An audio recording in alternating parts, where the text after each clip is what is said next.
Yeah, welcome back to the YouTube channel. Cameras, the message ya Trump panova ndithu kwafalikira kwambiri pa internet ponse nkhani ya Donald J. Trump. Actually, this guy nthawi zonse ndithu amafuna attention. So pakati pano ndithu wapereka message yonena kuti akuti pa Strait of Hormuz iwo atseka. I mean, I don't know if how can you I mean ungatseka bwanji pamalo patsekedwa kale. I mean, I don't know, you understand me, ungatseka bwanji pamalo atseka kale. Ne Donald Trump paja akuti amafuna kupanga control, ndiye panova wayamba kupanga control akuti pa Strait of Hormuz iyeyo watsekapo. So actually watseka chotani. So the guy wapanga post a long message ayitali ndithu imene yonso ndi sign imodzi ya frustration. Munthu akalusa akakwiya amapanga chani? Mnalusa ako eniyo munalembezako message anthu ena ake, munalembako message pa Facebook mutalusa chimachitika chani? Umalemba chi message chikulu kwambiri chifukwa taking out all your anger, right? So Donald Trump alemba apa kuti, so there you have it. I think the meeting went well. Most points were agreed to, but the only point that really mattered, nuclear was not effective immediately. The United States Navy, the finest in the world, will begin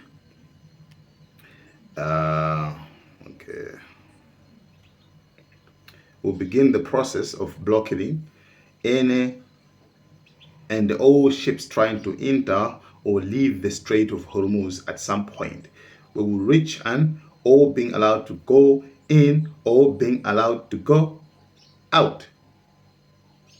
Trump akuti okay, nkhani kuza ndi kukambirana kuja akuti pankhani kuza ndi nuclear akuti mapoints onse anagwirizana bwinobwino, koma chimene chinatsala ndi nkhani kuza ndi nuclear. Pankhani pa nuclear papa akuti sanathe kugwirizana akuti makamaka effective immediately, like pompo.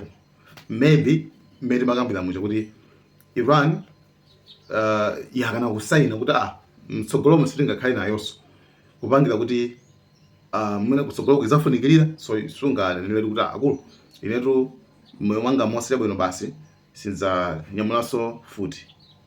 Mwina nkutheka dziko lizakhala ngati lapanga alese pakufunika atenge futi.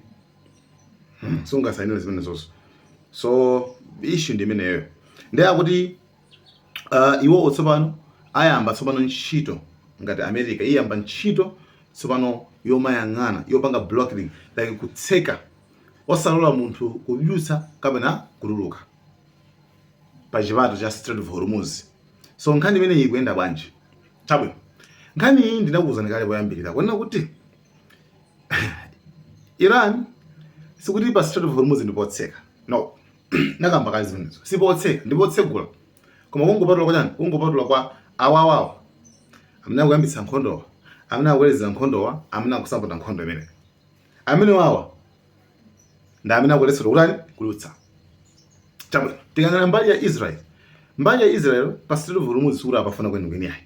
Israel ananena kale kuti amene tapasiyene penepo pakufunika pakhalibe potseka kuti ife tidutse mapaipi tizikatengera kutiko mafuta muzikatengera ku Israel.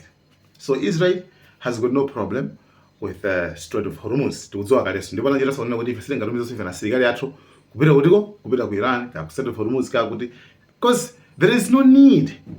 Palibe kufunika kuti kose iwo sakufuna zimene zonso. Iwo they have got other alternatives. Amene akufuna kuti pa Strait patsogolidwe ndi America. Okay, so America ndi imene kufuna patsogolidwe, komano ikumanya daso mbali na komano zoti okay imanama kuti ife we do not need the Strait, tindi mafuta athu, tindi chani moti anthu kugula kwa ife. So Iran inati okay fine, iniyo ngati mukuona zoti iniyo simukupafuna pa Strait of Hormuz, iniyo takutsekerani, koma enawo azirani azidusa. Koma pali nkhani nokuti pano azileka target kulipira chifukwa America yakana kulipira timati reparations, kulipira damages amene aunonga ku dziko la Iran. aunonga zinthu zona kuti sizikuwakhoza tingoleza ngati university, you understand, bridge, zinthu ngati zimenezo zoti zanzika zimene zanzika. So akuyenera kulipira zonsezi kuti zimangidwenso, amapangira madala chalo kuti miyoyo ya anthu ndimene singalipiridwe. So kumene kuku pali estimation yonena zoti aunonga zinthu za 114 or 40 billion US dollars worth zinthu zimene aunonga ku dziko la Iran. So since America singalipire zimene ziyazo, so okay fine, ife tizipeza ndalama pachani pa Strait of Hormuz, simple. So anthu sikuti awunyirika ya anthu akumadutsa bwinobwino ndi kumalipira. So paja a Trump anena kuti it's either tikhale limodzi tizitola ndalama kapena apo yayi ngati sitizitola ndalama tonse ndikuti inuyo mukuyenera kuti mupatsegule kuti pakhale pa ulere. So chimessage chinthu chine chachikulu kwambiri.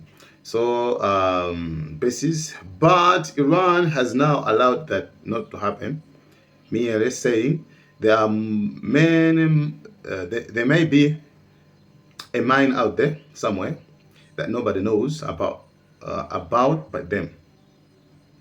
Awudi Iran kumanena kuti kuli mabomba otchera aja ameneko awutali sakuwadziwa, palibe amene amadziwa kupatula ndani, kupatula achina Iraniyo. So this is world extortion. Awudi kumene kundeso pano kufuna kubera dziko, anisa kubalebera, right, kupanga china chakeso kumano in return kumapeza dollar umbanda, something like that. Kumano akona kuti and the leaders of countries, especially the United States of America, will never be extorted. And if sanga to be here, if sanga to be. So I have also instructed our Navy to seek interdict every vessel in international waters that has paid a toll to Iran. No one who pays an illegal toll will have safe passage on the high seas. Hey, pamene pajeme kwambiri. Akuti nkhani ili pano ndino kuti ndauza asilikali anga madzi kuonena kuti azipanga check komanso interdict kulanda, right, kuyimitsa kulanda masitima onse amene adutsa nkulipira fees pa Strait of Hormuz paja adiwo kadutsako kulipira fees, iwenso ndo akulanda. Okay. So I mean, this guy, palamena kama chose mu office mthamene guys, mthamene akona kazuri mura kasukira ya. So akuri ndeti ngolekeza ngaluti ngati Russia madusa, China madusa, India madusa, anthu amene mastima awo ndithu azigwidwa ndi ma Americans, azilanda. So I don't know the Kawani. Okay, Israel is already amenya na okay, Israel is already between America, Iran, and Israel. So bano anthu amene akudutsa awo so I think. So America ifuna so bantu luzotosa. Awakudutsa banje. Ife saloleza banje. Basi luzotosa. Afuna sa mpesa kusokona zaso. I mean dem nkhondo ide silupira kwadwo. I mean okay, niyo muganiza banje. Sizipita kwadwo pano. Akuti palibe amene angalipire fees, palibe amene azakhale ndi palibe amene akhale safe, palibe amene akhale otetezeka mu nyanja ngati yeye walipira fees, ngati walipira toll gate pa Strait of Hormuz, so khala safe akulandani mugwidwa.